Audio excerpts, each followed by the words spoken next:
Movie शुरू होती है तो हमें ये सीन दिखाया जाता है कि समंदर से कुछ अजीबोगरीब क्रिएचर्स निकलकर शहर की तरफ बढ़ रहे हैं और उन्हें पैरासाइट्स का नाम दिया गया है। फिर हम एक आदमी को देखते हैं जो कि अपने कमरे में सोया होता है और उनमें से एक पैरासाइट रेंगता रेंगता उसके कान के अंदर चला जाता है। वो आदमी बहुत तड़पता है और उसके बाद फिर से नॉर्मल होकर सो जाता है। अब हमें एक लड़का दिखाया जाता है जिसका नाम शिनची था। वो रात को अपने कमरे में हेडफोन्स लगाकर गाने सुन रहा होता है। वो पैरासाइट उसके कान में घुसने की कोशिश करता है लेकिन उसे घुसा ही नहीं जाता। अब वो उसके नाक के पास चला जाता है। शिनची को खारिश होती है तो वो समझता है कि वो कीड़ा है तो वो उसे पकड़कर दूर फेंक देता है। वो उसको मारने के लिए आगे बढ़ता है लेकिन तभी वो पैरासाइट उसके हाथ पर काट कर उसके हाथ के अंदर चला जाता है। तभी उसकी मॉम भी वहाँ पर आ जाती है तो वो उनसे कहता है कि देखें मेरे हाथ में कुछ चला गया है। और जब उसकी मॉम उसका हाथ देखती है तो वो बिल्कुल ठीक होता है। अब अगली सुबह हमें दिखाया जाता है कि शिनची नाश्ते की टेबल पर बैठा होता है तो उसे अपने हाथ में बहुत अजीब फील होता है। और फिर दूसरी तरफ हमें वो आदमी दिखाया जाता है जिसके कान में स्टार्टिंग में एक पैरासाइट चला गया था। वो अपनी बीवी के सामने आकर खड़ा होता है और अपना मुंह खोल लेता है। उसका मुंह बहुत ही खौफनाक और बहुत ही बड़ा था और वो अपनी बीवी का सर अपने मुंह में लेकर अपना खौफनाक मुंह बंद कर लेता है और ये सब उसी पैरासाइट की वजह से हो रहा था। फिर हमें शिनची दिखाया जाता है जो कि स्कूल जाते हुए रास्ते में अपनी दोस्त से मिलता है। वो भी उसमें काफी अजीब हरकतें नोट करती है और जब वो स्कूल पहुंच जाता है तब भी उसके साथ बहुत कुछ अजीब हो रहा था, जैसे उसके राइट हैंड में काफी पावर आ गई हो। वो घर आता है और अपना हाथ काटने की कोशिश करता है लेकिन उसका हाथ मूव करने लगता है और उसे रोकता है और फिर हम देखते हैं कि उसका हाथ एक क्रिएचर में बदल गया है और वो शिनची से बातें भी कर रहा था। फिर हम देखते हैं कि वो शिनची की बुक्स भी पढ़ा करता था और उसका लैपटॉप भी यूज किया करता था क्योंकि वो इंसानों के रहने के तरीके जानना चाहता था। जब इसने शिनची की बॉडी में घुसने की कोशिश की थी तो शिनची ने इसे आगे जाने से रोक लिया था, इसलिए अब ये सिर्फ राइट हैंड में था और उसी हाथ को कंट्रोल कर रहा था। ये अपना नाम मिकी बताता है और कहता है कि तुम मुझे कभी मत काट क्योंकि मैं तुम्हें कुछ नहीं कहूंगा, तुम मेरे होस्ट जो हो। अब हम देखते हैं कि शिनची और मिकी में दोस्ती होने लगी थी लेकिन बाकी सब लोग जिनको पैरासाइट्स ने इन्फेक्ट किया था वो पूरे शहर में बहुत तबाही मचा रहे थे और इंसानों को मारकर खा रहे थे। दूसरी तरफ मिकी शिनची को खींचकर एक रेस्टोरेंट की तरफ ले जाता है। वहाँ पर भी बहुत सारे इन्फेक्टेड लोग यानी पैरासाइट्स इंसानों का गोश्त खा रहे थे। वो शिनची को देखते हैं तो उन्हें लगता है कि ये भी इन्फेक्टेड है और उससे भी वो गोश्त देते हैं, लेकिन जब उन्हें पता चलता है कि ये पूरी तरह से तो इन्फेक्ट नहीं हुआ बल्कि ये अभी भी इंसान है तो वो उसे ही मारने के लिए आगे बढ़ते हैं। लेकिन मिकी उनको आगे से मारता है और शिनची की जान बचा लेता है क्योंकि अगर शिनची मर जाता तो वो खुद भी मर जाता और ये उसने अपने फायदे के लिए किया था। अब न्यूज आती है कि शहर के लोग मारे जा रहे हैं और किसी को कुछ समझ नहीं आ रहा कि इन्हें मारने वाला है कौन क्योंकि पैरासाइट्स अपना ये काम बहुत होशियारी और छुप के कर रहे थे। शिनची मिकी से कहता है कि तुम अपने साथी पैरासाइट्स को क्यों नहीं कहते कि इंसानों को मत खाएं। तो मिकी उससे कहता है कि तुम भी तो सब्जियों और जानवरों के गोश्त को खाते हो, तो इसी तरह हम लोगों का खाना इंसान ही है, तो इसमें बुरी बात क्या है। अब मिकी को पता चल जाया करता था कि उनके आसपास कौन सा पैरासाइट है, तो जब शिनची स्कूल जाता है तो वो उसे बताता है कि तुम्हारे पास एक और पैरासाइट, और वो कोई और नहीं बल्कि उसकी टीचर थी। वो टीचर जब शिनची को देखती है तो उससे भी पता चल जाता है कि इन्फेक्टेड है, लेकिन वो कहती है कि तुम्हें मुझसे डरने की कोई जरूरत नहीं है क्योंकि मैं इंसानों को नुकसान नहीं पहुंचाना चाहती, बल्कि मैं उनके तरीके इसलिए पढ़ रही हूँ ताकि इंसानों जैसी क्वालिटीज हमेशा मुझ में रहें। वो उसे दो और पैरासाइट्स के पास लेकर जाती है, एक स्टूडेंट होता है और एक पुलिस ऑफिसर। वो बताती है कि ये पुलिस ऑफिसर मेरा हस्बैंड है और हमारा बेबी होने वाला है और वो बेबी बिल्कुल नॉर्मल इंसान होगा, तो हम भी इंसानों की तरह ही रहना चाहते हैं। हम किसी को नुकसान नहीं पहुँचाएंगे, किसी को सरेआम नहीं मारेंगे, लेकिन छुप के गोश्त खाना चाहते हैं, तो क्या तुम हमारा ग्रुप ज्वाइन करोगे। लेकिन मिकी इस बात को नहीं मानता। अब अगले दिन वही पुलिस ऑफिसर उन लोगों के पास आता है तो मिकी शिनची को बताता है कि ये हमें मारने आया है क्योंकि इसे पता चल चुका है कि उस दिन रेस्टोरेंट में हमने एक पैरासाइट को मारा था। और इसी के साथ वो पुलिस ऑफिसर इन पर अटैक कर देता है। अब मिकी और शिनची भी बहुत लड़ते हैं और इसको फाइनली मार देते हैं।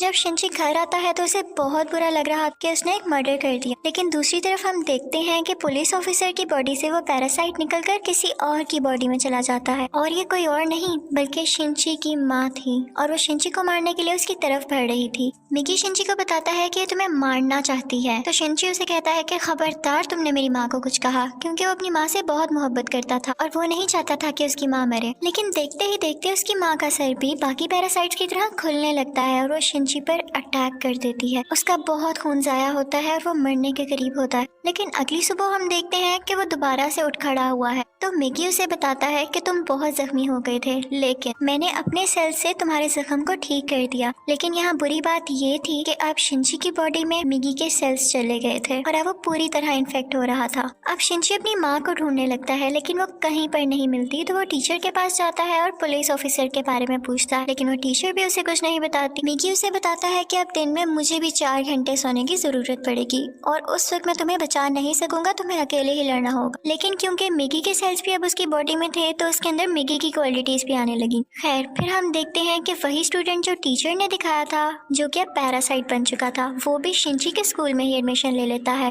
वो शिंची का दोस्त बनने का ड्रामा करता है, लेकिन आहिस्ता आहिस्ता सबको पता चल जाता है कि वो पैरासाइट है और फिर वो स्टूडेंट इन सब को मार देता है। इसके बाद वो शिंची की दोस्त को भी मारने भरता है, लेकिन शिंची अपनी दोस्त को उठाकर बिल्डिंग से जंप लगा देता है। अब वो टीचर वहाँ पर आती है और वो चाहती थी कि स्टूडेंट मर जाए, क्योंकि इसकी वजह से उसका राज भी खुल सकता था। वो वहाँ पर ब्लास्ट करती है, लेकिन उसे कुछ नहीं होता और फिर पुलिस वहाँ पर आ जाती है, लेकिन वो पुलिस को भी मार देता है। अब मिगी शिंची को बताता है कि वो बिल्डिंग की छत पर है और शिंची दूसरी बिल्डिंग की छत पर जाकर उसे एरो से मार देता है। और उसके बाद वो टीचर के पास जाता है और उस पुलिस ऑफिसर का एड्रेस पूछता है, जो कि पैरासाइट था, और टीचर अब उसे एड्रेस दे देती है।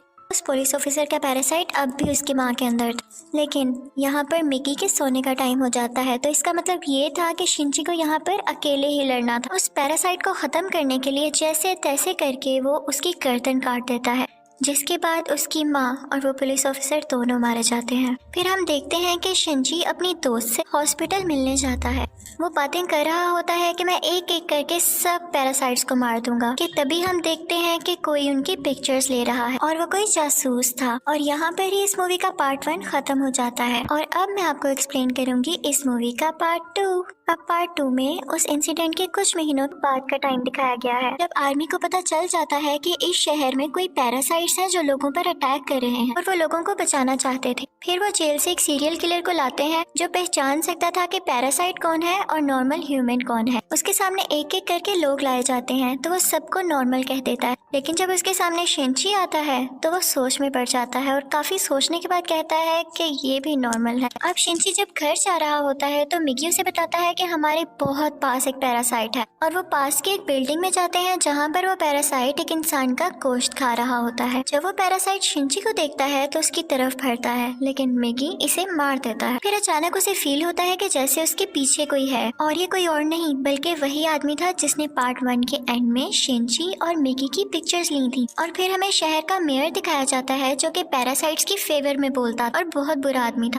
और वो टीचर भी उसके साथ मिली हुई थी। और अब हम देखते हैं कि उस टीचर का बेबी भी हो चुका था जो कि बिल्कुल नॉर्मल ह्यूमन था। वो मेयर जान गया था कि शिंची पैरासाइट्स को मार रहा है तो वो भी उसे मारना चाहता था, लेकिन टीचर उसे मना कर देती है। वो कहती है कि मिगी और शिंची आपस में जुड़े हुए हैं, तो मैं देखना चाहती हूँ ये कैसे एक साथ रहते हैं, और अगर तुम शिंची को मारोगे तो हमारा पैरासाइट मिगी भी मर जाएगा। और इसीलिए उसी ने शिंची के पीछे वो जासूस भेजा था ताकि उस पर नजर रख सके। शिंची एक दिन चल रहा होता है कि उसे फिर से फील होता है कि उसके पीछे कोई है। वो जासूस उसकी सारी बात सुनता है और उसे कहता है कि तुम्हें अपने बारे में पुलिस को बता देना चाहिए। तो शिंची उससे कहता है कि नहीं, पुलिस में भी बहुत सारे पैरासाइट्स भरे पड़े हैं। उसे यहाँ पता चल जाता है कि इस जासूस को टीचर ने उसके पीछे लगाया है। तो वो टीचर के पास जाता है और कहता है ये तुम सब क्या कर रहे हो, ये करना बंद क्यों नहीं कर देते हो? तो टीचर उससे कहती है तो तुम हमारे साथी पैरासाइट्स को क्यों मार रहे हो? वो सिर्फ अभी इंसानों को खाना सीख रहे हैं और कुछ देर बाद वो उनको मारना भी बंद कर देंगे। वो चुप हो जाता है और फिर जासूस के पास जाता है और उसे बताता है कि वो टीचर बहुत खतरनाक पैरासाइट है, वो किसी भी वक्त तुम्हें भी नुकसान पहुंचा सकती है, तो तुम उससे दूर रहो। लेकिन जासूस उसकी बात पर यकीन नहीं करता। अब अगले दिन वो जासूस उस मेयर से मिलता है। उसे शिंची की बात को टेस्ट करना था कि वो सच बोल रहा है या नहीं, तो इसलिए वो मेयर के रूम में वॉइस रिकॉर्डर लगा देता है। लेकिन मेयर को इस बारे में पता चल जाता है और वो जासूस को मारने का हुक्म दे देता है कि ये अब हमारे लिए नुकसान बन चुका है। वो पैरासाइट को उसके घर भेजता है उसे मारने के लिए, लेकिन वो घर पे नहीं होता तो उसकी बेटी को मार देते हैं। अब दूसरी तरफ शिंची को मिगी बताता है कि तुम पर 5 पैरासाइट्स अटैक करने आ रहे हैं। अब उनकी तरफ एक आदमी बढ़ता है और उसी आदमी के अंदर वो 5 पैरासाइट्स थे। मिगी और शिंची उससे फाइट करते हैं और उसका सर उड़ा देते हैं। उन्हें उन्हें लगता है कि अब ये मर चुका है, लेकिन अभी तो सिर्फ एक पैरासाइट मारा गया था और 4 अभी भी बाकी थे। बाकी के पैरासाइट्स उसके हाथ में आ जाते हैं और उसे कंट्रोल करने लगते हैं। अब वो टीचर मेयर से कहती है कि जब मैंने तुम्हें मना किया था कि तुम उस जासूस या शिंची को मारने के लिए पैरासाइट नहीं भिजवाओगे तो तुमने ऐसा क्यों किया। अब मेयर यहाँ पर नोट करता है कि उस टीचर के दिल में माँ बनने के बाद इंसानों वाले इमोशंस वापस आ रहे थे, तो इसे बात बिल्कुल अच्छी नहीं लगती। अब वो उस टीचर को मारने के लिए 3 पैरासाइट्स भेजता है, लेकिन चूंकि वो भी पैरासाइट थी तो उसको पता चल जाता है कि कोई उसे मारने आ रहा है और वो उनको पार्किंग में बुलाती है और उन तीनों से अकेले ही मुकाबला करके उन्हें मार देती है। लेकिन जब वो घर आती है तो वो देखती है कि उसका बच्चा वहाँ पर नहीं है और उसे एक नोट मिलता है जिस पर लिखा होता है कि तुम्हारा बच्चा मेरे पास है और ब्रिज पर मुझसे मिलने आओ। इनफैक्ट वो नोट उस जासूस का था। वो अपनी मरी हुई बेटी का बदला लेना चाहता था टीचर के इस बेबी को मारकर। वो टीचर घबराते हुए शिंची को भी अपने साथ वहाँ लेकर जाती है, तो शिंची उस जासूस को बताता है कि तुम्हें इसे मारकर कुछ नहीं मिलेगा क्योंकि ये बेबी एक नॉर्मल इंसान है। इसी दौरान आर्मी भी वहाँ पर आ जाती है और उन्हें पता चल जाता है कि मेयर ने अपनी बिल्डिंग के अंदर बहुत सारे पैरासाइट छुपाए हुए हैं। अब वो बिल्डिंग से एक एक करके लोगों को निकाल रहे थे और उनमें से जो पैरासाइट था वो उसको शूट करते जा रहे थे। सीरियल किलर भी वहीं पर था और फिर हम मेयर को स्पीच करता हुआ देखते हैं जो बता रहा होता है कि असली मॉन्स्टर्स तो इंसान है जो कि पैरासाइट्स को बिला वजह मार रहे हैं। तो वहाँ पर बैठे हुए आर्मी के सब लोग उसे शूट कर देते हैं जिससे उसकी डेथ हो जाती है। तभी वो सीरियल किलर चिल्लाने लगता है कि ये इंसान था, ये तो बस पैरासाइट्स का साथ दे रहा था। लेकिन जब वो पीछे मुड़ के देखते हैं तो वही आदमी उनके पीछे खड़ा होता है जिसके अंदर 5 पैरासाइट्स थे। सब उसे शूट करते हैं लेकिन उसे कुछ नहीं होता। फिर हम देखते हैं कि जासूस उस बच्चे को फेंकने ही वाला होता है। टीचर जब ये देखती है तो अपने बच्चे को बचाने के लिए उसे मजबूरी में पैरासाइट बनना पड़ता है। वो अपना एक हाथ निकालकर जासूस की चेस्ट में घुसा देती है जिसकी वजह से सबको पता चल जाता है कि वो एक पैरासाइट है। पुलिस उस पर मुसलसल शूट करने लगती है और वो जान गई थी कि अब उसकी जान नहीं बच सकती, तो वो अपना बेबी शिंची को पकड़ाने आती है। जैसे ही वो बेबी शिंची को पकड़ाती है बहुत ज्यादा गोलियां लगने की वजह से उसकी फौरन डेथ हो जाती है। यहाँ पर शिंची को अपनी माँ भी याद आने लगती है और उसमें इंसानों वाली फीलिंग्स दोबारा से आने लगती हैं। अब पुलिस शिंची को अपने साथ इन्वेस्टिगेशन के लिए ले जाती, लेकिन साथ ही उन्हें खबर मिलती है कि उस पैरासाइट ने जिसके अंदर 5 पैरासाइट थे आर्मी को मार दिया है। तो शिंची फौरन से कार लेकर वहाँ पे जाता है और वही पैरासाइट उसकी कार को रोककर उसका एक्सीडेंट कर देता है। अब वो जंगल में चला जाता है और मिगी से कहता है कि जब तक तुम मेरे साथ हो उसको पता चल जाएगा कि हम कहाँ हैं, तो तुम मुझसे अलहदा हो जाओ प्लीज। इसी के साथ वो पैरासाइट फौरन वहाँ आ जाता है और उन पर अटैक करने लगता है। अब क्योंकि शिंची और मिगी की काफी दोस्ती हो चुकी थी तो मिगी अपनी कुर्बानी दे देता है, यानी अपनी जान सेक्रीफाइस कर देता है, उसकी बॉडी से अलग हो जाता है और शिंची को वहाँ से भाग जाने का कहता है और मिगी को वो पैरासाइट मार देता है, जिस पर शिंची काफी उदास हो जाता है और फिर अपनी दोस्त के घर की तरफ जाता है। वो उसका बहुत ख्याल रखती है। वो लेटा होता है कि एकदम देखता है कि उसके बाजू में से मिगी का एक और हिस्सा ग्रो कर रहा है और ऐसा इसलिए हुआ क्योंकि जब मिगी ने अपने बॉडी सेल्स से उसकी बॉडी को ठीक किया था तो मिगी के सेल्स भी तो उसकी बॉडी में आ गए थे, इसलिए वो चाहता तो दोबारा ग्रो कर सकता था। शिंची को फील हो गया था कि अब ये दोबारा आ रहा है तो उस पैरासाइट को दोबारा से पता चल जाएगा कि मैं कहाँ हूँ, तो अपनी दोस्त की जान बचाने के लिए उसको बाय कहकर वहाँ से चला जाता है। लेकिन जैसे ही वो बाहर जाता है तो वो पैरासाइट उसे पकड़ लेता है, लेकिन एक फैक्ट्री में पहुंचकर शिंची एक केमिकल रोड उसकी बॉडी में घुसा देता है, लेकिन उसे कुछ नहीं होता। तो वो कहता है कि तुम मुझे क्या समझ रहे हो, मैं तो तुम्हें मारकर बाकी इंसानों को भी मार दूंगा और फिर मैं और बाकी पैरासाइट्स इस दुनिया पर रूल करेंगे। वो उसे मारने ही वाला होता है कि मिगी फौरन से उसकी बॉडी में दोबारा ग्रो कर जाता है और उस पैरासाइट पर अटैक कर देता है। इसी के साथ उसकी बॉडी में कुछ होने लगता है और वो तड़पने लगता है। तो मिगी शिंची को बताता है कि जिस रोड से तुमने इसको मारा उस पर बहुत केमिकल्स लगे हुए और अब पैरासाइट्स इसकी बॉडी में नहीं रहना चाहते और एक एक करके सब पैरासाइट्स उसकी बॉडी छोड़ देते हैं और अब सिर्फ उसकी बॉडी का ढांचा बाकी रह गया। तो शिंची वो उठाकर नीचे आग में फेंक देता है जिससे फाइनली उसकी डेथ हो जाती है। अब हमें काफी दिन बाद का टाइम दिखाया जाता है जब सब कुछ नॉर्मल हो चुका है। तो मिगी शिंची से कह रहा होता है कि अब जैसा कि इस दुनिया में कोई भी पैरासाइट नहीं रहा तो हमें भी साथ नहीं रहना चाहिए, मैं तुमसे अलग हो जाऊंगा। लेकिन शिंची उसे मना कर देता है तो मिगी खुद ही अपने आप को खत्म कर लेता है और शिंची का हाथ वापस से अपनी फॉर्म में आ जाता है, जिस पर वो काफी उदास हो जाता है और मिगी को मिस करने लगता है। अब हम देखते हैं कि काफी टाइम गुजर गया है और शिंची और उसके दोस्त अच्छी जिंदगी गुजार रहे थे और वो उस टीचर के बेबी से भी मिलने जाया करते थे कि अचानक हम देखते हैं कि वो सीरियल किलर वापस आ गया था और वो शिंची के दोस्त को किडनैप कर लेता है। वो उसके कान में कहता है कि असली मॉन्स्टर इंसान है, लेकिन शिंची की दोस्त उसे कहती है कि असली मॉन्स्टर तो तुम हो, तुम लोगों को मारते हो। तो इस बात पर वो सीरियल किलर उसको बिल्डिंग से नीचे धक्का दे देता है, लेकिन शिंची फौरन से जाता है और अपना हाथ लंबा करके उसे बचा लेता है। और यहाँ पर उसे फील होता है कि उसकी मदद यहाँ पर मिगी ने की है। और यहाँ पर मूवी फाइनली खत्म हो जाती है, यानी पार्ट 2 भी। Thank you for watching.